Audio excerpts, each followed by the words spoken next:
Hello, and welcome back to another chapter review of Black Clover. We're finally back with chapter 369. This chapter was personally a lot of fun, so let's jump right into the breakdown. We opened this chapter where 360 ended with Asta and Yuno facing off the two Lucius clones. Yuno moves forward with his Spirit of Notice shield, and Asta activates his black form. Asta says that it's 2-on-2, however, Lucius disagrees, and we then see two more Lucius clones rush forward, attacking Asta and Yuno. One of the Lucius clones says that it's 4-on-2. He goes on to say that even if you came back, we still have dozens of angels, 3 archangels, and 11 of us, referencing the Lucius clones. With this dialogue, we get to see two of the 3 archangel battles. In very small panels, we get to see Noel versus Acier and Mario Leona versus Maurice. No update on the Morgan knocked Ichika fight. No update on Yami. Then Lucius says, the fact that we have the advantage doesn't change. And we also do continue this small subplot of the pieces of the Clover Kingdom rising further into the sky. I'm interested to see what happens with that. I don't really know why it's occurring or what Lucius has planned with it. Asta smiles, and we start a small flashback to the Witch Queen Forest. Specifically, this flashback scene seems to take place after the end of chapter 367. The Black Bulls ask what's going on with them. This is a natural reaction, they just got infused with anti magic.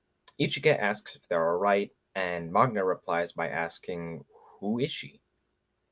Asta explains that this is Ichika from Hino country. She is the little sister of Yami.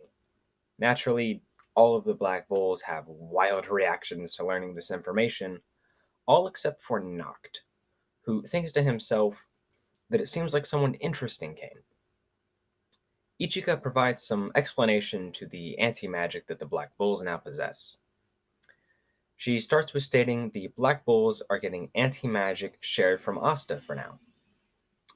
With their own magic and Asta's anti-magic combined, the Black Bulls can artificially use anti-magic. Asta, in a rather comedic scene, says that all of this means this technique is being magical companions, and all the Black Bulls just kind of stare at him blank-faced, and then one of them remarks that that just sounds ridiculous. Cutting back to the battlefield, we see Luck using runes, and I believe here he's using true lightning magic mixed with anti-magic to perform a new spell. This spell being called Swift Black Thunder Demon. He flies across the battlefield, destroying multiple angels. Ichika's explanation continues. They all must be careful because the anti-magic is not unlimited. The more spells they use, the more it will consume the anti-magic. It all depends on how much you compound, but only assume you only be able to use 1 or 2 big moves. Luck kicks another angel, splitting it in half, saying that it's no problem. As long as they defeat them before their anti-magic is used up, it's all good. Luck then lands on another angel, smashing it into the ground. The location where he touches down is actually the ongoing battle between Kaiser and Lucius. Lucius mentally points out that the angels were instantly destroyed and that he possesses anti-magic. He voices that he seems like he might be a bit of trouble. Then, suddenly, from behind Lucius, Magna throws an anti-magic fireball. It flies past Lucius' head. Now, the next few lines are kind of translated a bit weird. What I believe Magna is saying here is that Lucius had his guard down initially. The anti-magic fireball traces enormous amounts of magic, and Lucius can't defend with any of his spells. During this dialogue, Lucius flies up as Magna throws another fireball. This one chases Lucius. Lucius puts his hand out to stop it, but the fireball vanishes and then reappears in front of his chest. Now, this is the Vanishing Fireball spell from the Magic Knight games, and I am very glad to see its return here at the end. The first fireball that Magna threw hits the angel that Luck has pinned down, and the second one hits Lucius, both of them exploding. The spell activates, connecting 4 chains together, as we see a new move: Reverse Fire Magic, Soul Chain, Tag, Deathmatch. Magna mentions that Lucius's partner is the angel, and then Magna and Luck instantly annihilate it, saying that his partner is out. Lucius recollects on how his enormous mana is now split between 3. Magna says all he has to do is defeat him now. He jumps up at Lucius, swinging with a right hook. Lucius speed blitzes out of the way, then tries to punch Magna, but Luck comes in with the assist, defending Magna and pressing Lucius back. Luck lands a downward hit, which Lucius blocks with both of his arms. This leaves him open for Magna to hit him with a punch, and this hit actually causes an explosion on impact, which I believe is a new move. Lucius observes that anti-magic is disrupting him, and his healing can't catch up. He notices that they're trying to shave away the mana, but their anti-magic will fade away. So all he has to do is just endure a while. Magna and Luck note that they only have half of their anti-magic left, and they won't last long. The two rampage through the city, attacking Lucius. Then, at the end of this fight here, the two lunge forward, pulling both of their arms back, charging and attack together. They form a massive ball of anti-magic fire and lightning, which they then hit Lucius with. This spell is called Black Thunder and Fire, Demolishing Explosive Cannon. All that's left after this spell is Lucius's head and part of his limbs, which all of these seem to kind of disintegrate afterwards. Asta, facing Lucius, says, "Let's see who's ahead of the game now." Magna and Luck stand side by side, smiling as they put their fists together. And that's end of chapter.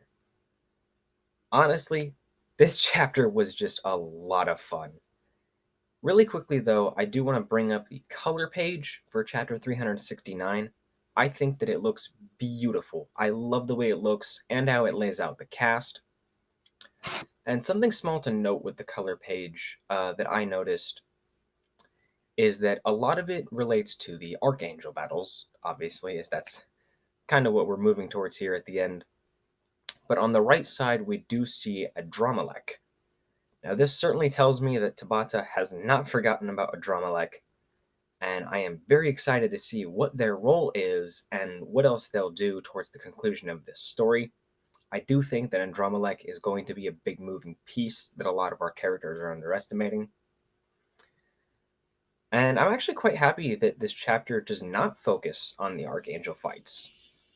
I think that we could continue to see this trend for the next few chapters of the Black Bulls versus the Lucius clones, and especially with Magna and Luck joining in the Kaiser versus Lucius fight, we could see the other Black Bulls join in the Rill versus Lucius or Charlotte and William versus Lucius battles.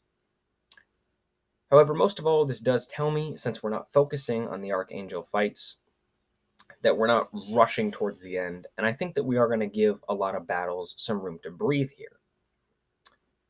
Overall, I love this fight. It was just fantastic to see Magna and Luck fighting together again, and they're even using Soul Chain Deathmatch no less, or rather a new variation of it. I love this duo, and, well, yes, this chapter is on the shorter side. I had a great time with it. This is likely the last big moment for these two characters, and I feel like this is an adequate conclusion for the duo, and Tabata did a pretty good job with its execution. I also really appreciate the Black Bulls interacting with Ichika. This is something that I really wanted to see back in chapter 367, but it is here now, so I can't really complain.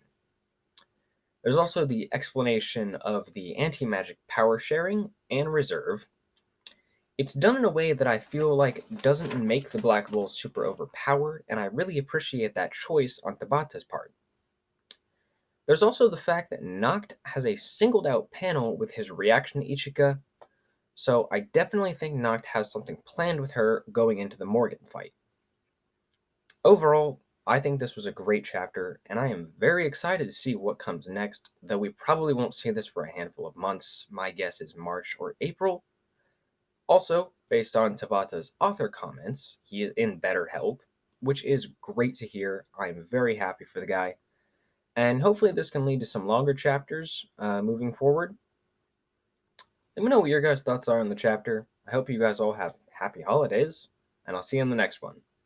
Bye, guys.